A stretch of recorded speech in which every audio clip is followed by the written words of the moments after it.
So during the first weeks of the summer, I had been praying for a sign from God that I was actually meant to be here and that I was doing God's will. I was knocking on the doors, and we usually go through the houses in order so that we don't skip any.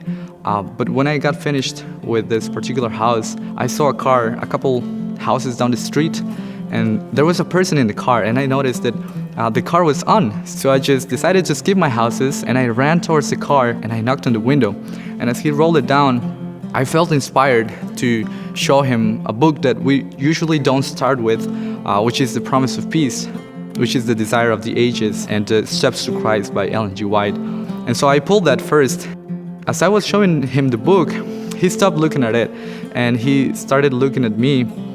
He started smiling and he started just to laugh a little bit, and he just looked at me in the eyes and he said, "Man, how did you know I needed peace?"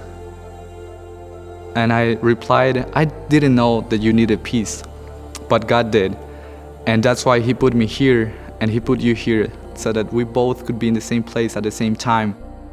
We prayed together, and when we got done, I just left with a peace and confidence that actually God was using me. Later that day, I had the opportunity to meet a lady, and she was very interested about it. So I was able to get my first down bike with her, which is a huge blessing, and it just means that we give 10 or more books to the person and receive a big donation for it. And as we were doing the transaction, I remembered earlier that day what I had experienced with my friend in the car, and I realized that I felt more at peace and more joy for the person that got one book because he was needing it.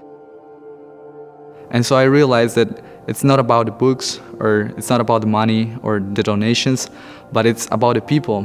God was able to teach me a lesson that He can do wonders through one book or 10 books, and that He is there when people most need Him.